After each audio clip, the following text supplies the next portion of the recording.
मदन शेठ आगे बढ़ो, हम तुम्हारे साथ हैं। मदन शेठ जिंदाबाद, एकच वादा मदन दादा। अरे अरे हे कोण?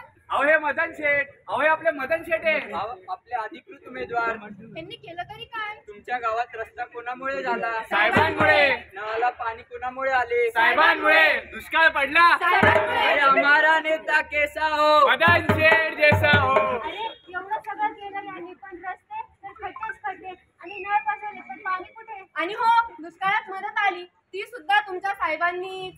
या देशाचं काय खरं नाही ग माया, राजकारणानं पाठ लावली माया। या देशाचं काय खरं नाही ग माया, राजकारणानं पाठ लावली माया। पण यावर उपाय तरी काय? मतदान। मतदान करणे प्रत्येक नागरिकाचा अधिकार आहे। प्रत्येक नागरिकाचा अधिकार तो कसा? बरं का मंडळी, 18 वर्ष पूर्ण झाल्यावर आपलं नाव मतदार यादीत आहे की नाही हे बघणं तुमचं काम आहे।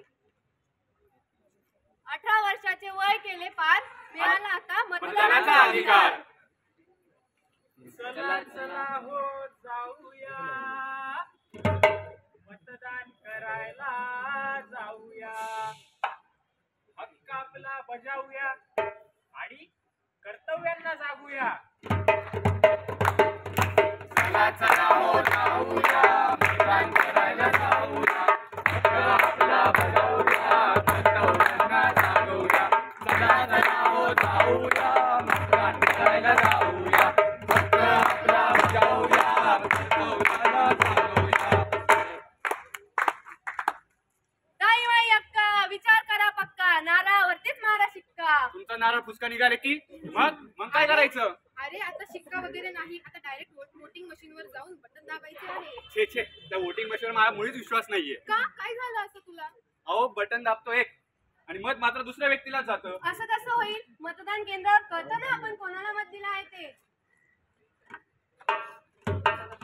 चला चला हो जाऊया, मतदान करायला जाऊया, हक्क आपला बजावूया, कर्तव्यांना जागूया।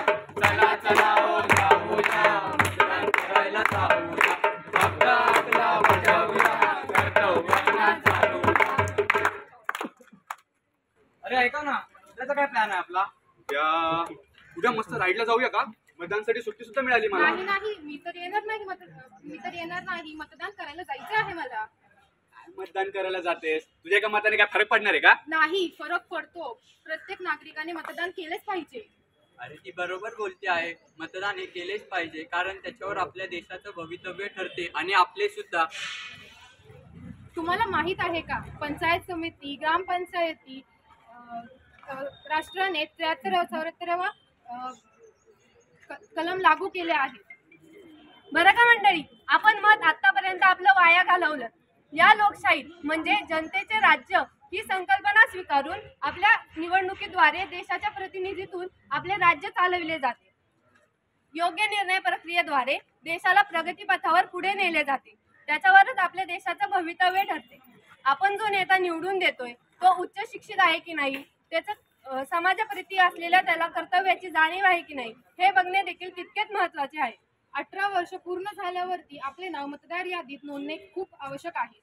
तो नेता कोणत्या जाती, धर्म, पंथ, पक्षाचा आहे हे न पाहता त्याची आपल्यासाठी काम करण्याची पात्रता आहे की नाही हे बघणे तितकेच महत्त्वाचे आहे। मतदार राजा जागा हो, लोकशाहीचा धागा हो, तोच नागरिक सुजाण जो करतो